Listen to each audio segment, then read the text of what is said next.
Good day. Today, my subject is going to be on once saved and always saved. If you deny that the doctrine of once saved, always saved, then you are in a dilemma. Now, you would have heard things like this. Believe it's a dangerous doctrine. If you don't know eternal security, also known as once saved, always saved. So, it's a dangerous doctrine. Once saved, always saved is a dangerous heresy. So, it's not only a dangerous doctrine, but it's also heresy. They are God's elect and they are saved. That is a lie from Satan. So, we have dangerous doctrine, a heretical doctrine, and a lie from Satan. And some people also throw in from the pits of hell. But let's have a look to see if their position actually stands. This is the dilemma. So it teaches us in Deuteronomy chapter 32, verse 39. God says, "See now that I, even I am, and there is no God beside me. I kill and I make alive." God is saying He kills and He makes alive. In 1 Samuel chapter 2 verse 6, this is Hannah speaking. And this is what Hannah says in one of her prayers. "The Lord kills and the Lord brings to life. He brings down to Sheol and He raises up." Now, Hannah is praying this prayer, but where did she get this doctrine from?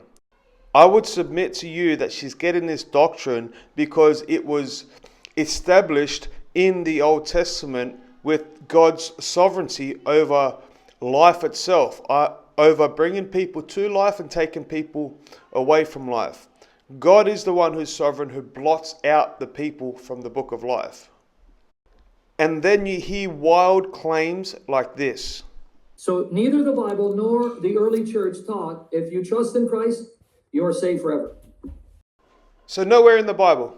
Nowhere in the Bible. So where did we get this teaching from, Mr. Sam Shamoon? It's only a group of Baptists and Calvinists that teach if you are saved, you're always saved. So you heard it here first, folks, that King David was either a Baptist or Calvinist according to Sam Shamoon. Because King David taught that God is the one who returns man back to dust. And he says, "O children of man, return back to dust." So you heard it here, folks. King David is indeed a Baptist and a Calvinist, which I already agreed that King David believed in once saved, always saved. Yet, it's not just King David, or it's not just Hannah, or not just Moses that believed in once saved, always saved. If you look at James chapter 4, verse 13 to 15, it says, "Come now, you who say, today or tomorrow we will go into such and such a town and spend a year there, trade and make a profit. Yet you do not know what tomorrow will bring. What is your life? For you are a mist that appears for a little time and then vanishes. Instead you should say, if the Lord wills." Now, James is bringing into the sovereignty of God. This is the sovereignty of God. This is what God controls. If the Lord wills, we will live and do this or that. If the Lord wills, we will live. James' understanding of God's sovereignty is that God is the one who determines when you live and when you die. It's a clear teaching here. So, you might say, but brother, these are texts that talk about God's sovereignty over the human being by giving life and by taking the human being's life away. But that is precisely why it has to do with once saved, always saved. I believe today, if I believe in 3 weeks, if I become apostate in 3 weeks' time and God kills me in 3 weeks' time, but He could have killed me today, what does that mean? Well, that means God chose to kill me in 3 weeks' time and did not choose to kill me today. So, God has elected a time to kill me when I was an unbeliever. But he could have elected the time to kill me when I was a believer. So what does that tell us? That God does elect people to believe and to not believe. And if you have election, then there must also be once saved, always saved. I hope you understand my point, because this is a dilemma. This is a dilemma for people who reject once saved, always saved. If God has the sovereign will and the power, and he determines when someone lives and when someone dies, then God is ultimately electing the time when that person is in a state of belief or a state of disbelief. And God is electing the time to kill that person. And if he kills him in the state of disbelief, well then he's damned. If God kills that person in the state of belief, well then he's saved. And he would have been saved from eternity past, from when God decreed and predestined that person to die. I hope you understand the argument.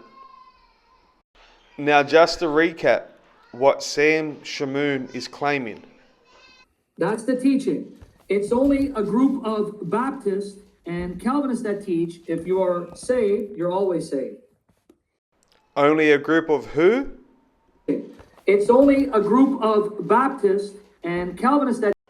So, you heard it here, folks.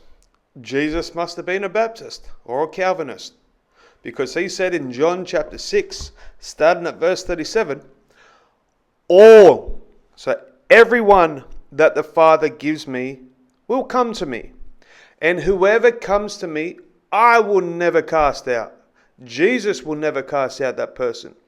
For I have come down from heaven not to do my will, but the will of him who sent me. So this is God's will, the Father's will.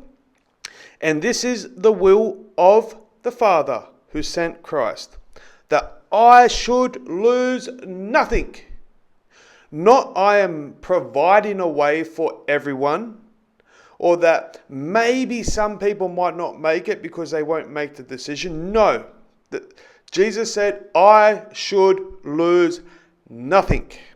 Of all that God has given me, all the Father has given me, he will lose none. But he will raise them up on the last day. I hope it's clear that Jesus was also a Baptist or a Calvinist. Take your pick. I'm going to leave you guys now, but I want to leave you with this video. And if you ever hear someone say this, don't believe them. Don't believe them. Because Sam Shamoun said that Jesus was a Baptist or a Calvinist. Calvinists all believe that they are elected, they are God's elect, and they are saved. That is a lie from Satan.